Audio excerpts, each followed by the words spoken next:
let me take you down, 'cause I'm going. Listen for, Strawberry Fields, the 2.5-acre area of Central Park here in New York City that pays tribute to the late Beatle great John Lennon.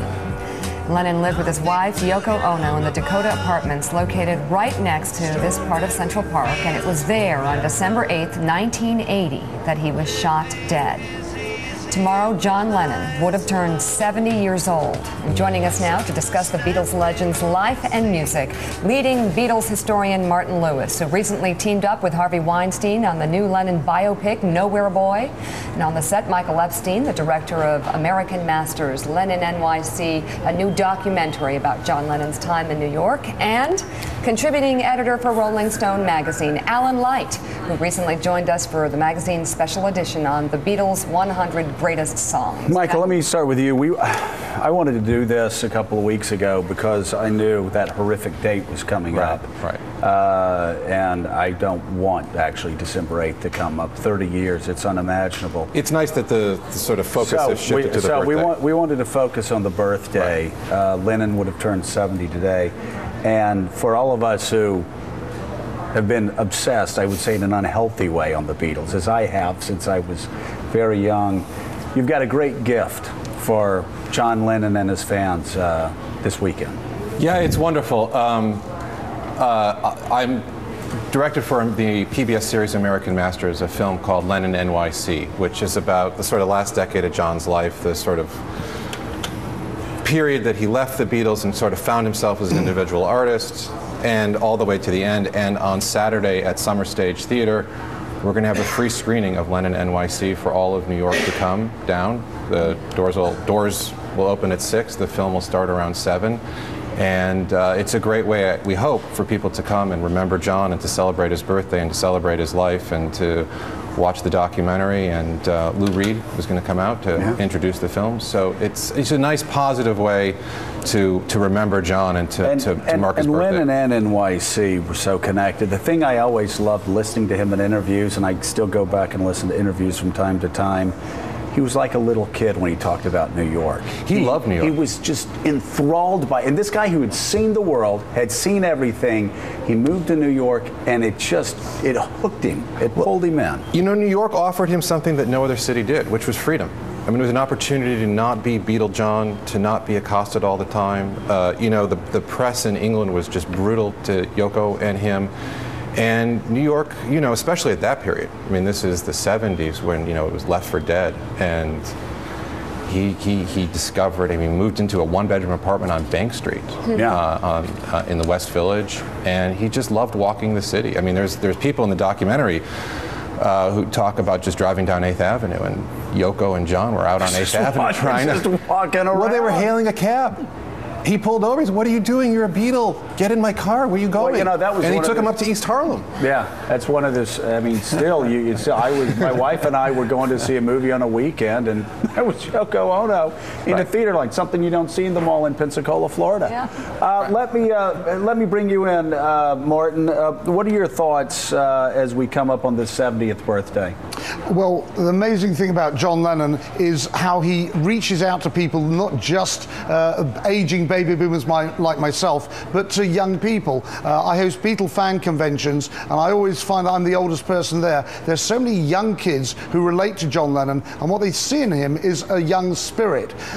There's this new movie that's coming out today, I think, called Nowhere Boy, that shows John Lennon at a young age in the difficult teenage years, which forms him, and those are the crucial years which makes his personality. And in that film, when I was watching it, I realized that's why young people find him so engaging, because there's this spirit. He came from a very troubled childhood, but he's not the first person to come from a troubled childhood, and he won't be the last. But what he did with all the anger and the pain that he felt from his difficult family life was he channeled it into making music, and then into being an inspiring political activist. And young people relate to that. It's a very inspiring thing. And musicians always did, Alan. You talk about that anger, the rage, the sadness. You listen to Plastic Ono Band, and it is so stripped down, but it's still supersonic. It's as good as it gets. Well, that album, I think in particular, is so unlike anything that anyone had ever done. And people talk about the confessional singer-songwriters in the 70s, Oh but my there's God. nobody who confessed the way that John did. And who took nobody his own. who had more to lose. He was superstar John, and he killed the legend right there. And he said, "I'm a man, and this is who I am." And he was really the first person to write about his wife, his mother, his kid, to take his life and put that out there, you know, absolutely exposed on the table.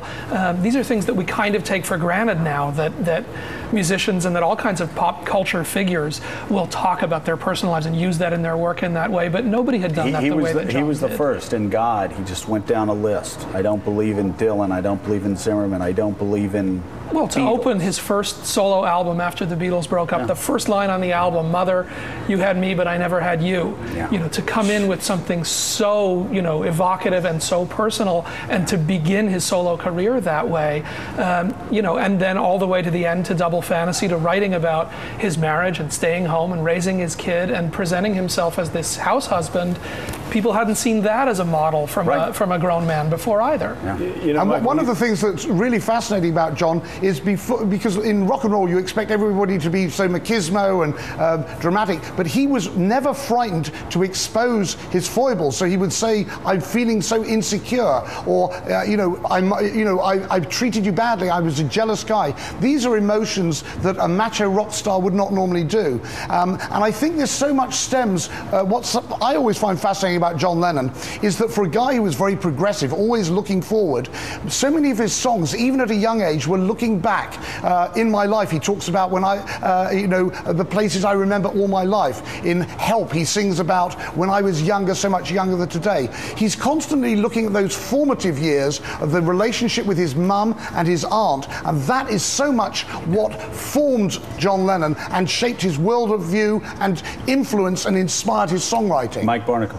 Michael, what strikes a lot of people, I think, and Alan was talking about it, is this sense that John Lennon and the Beatles, when you talk about American culture and music, there's Cole Porter in the 30s, there's Sinatra in the 40s and early 50s.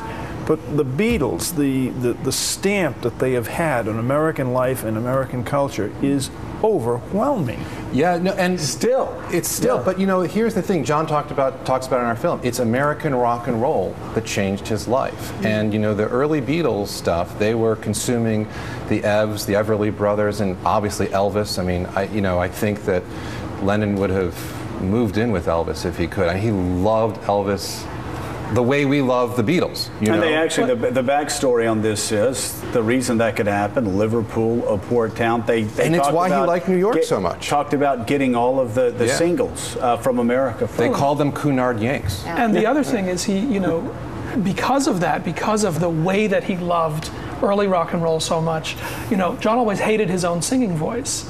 There's a reason that it's always drenched in echo and treatment. And, you know, if you talk to George Martin and you talk to all his producers, they would just say, he wanted to distort my voice. I don't like to hear it. I don't like the sound of this, because he didn't sound like Elvis, because he didn't sound like Little Richard. That was what meant everything to, he didn't compare himself to the 60s to his peers. He wanted to be like his heroes and felt that he came short. And I think, to Martin's point, that mix of vulnerability and arrogance and struggling with himself and his legacy, I think that's, people responded to that. They could feel that. And the irony of that, Martin, is the fact that what makes John Lennon John Lennon, what makes him still speak to so many people, is the John Lennon of Plastic Ono Band, the John Lennon that strips down the voice. And I'm excited, Martin, I just heard that Yoko Ono has been in the studio and they're redoing Double Fantasy, and they're stripping down the tracks. Why are they stripping down the tracks? Because Yoko knows that John actually has a remarkable voice, and she wants the world to hear his voice up front. That's absolutely right.